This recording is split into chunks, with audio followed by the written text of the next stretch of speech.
Yun. What's up mga katrabaho? Ito na yung ginawa ko. Upuan, gawa po siya sa mga sobra-sobra na material. Yan po ay hindi sinadya at medyo naisip ko lamang. Nagkataon po na medyo nag-spark na naman yung aking isipan. Kagaya ng pagwi-welding. Ayan. Yan po yung sobra na tubular. Kalahating ano lang po to.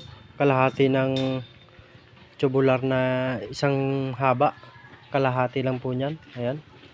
Yung bakal na 10mm, kalahati lang din yung nagamit ko. Yung steel matting na yan, ito yung sobra sa ginawa kong cage.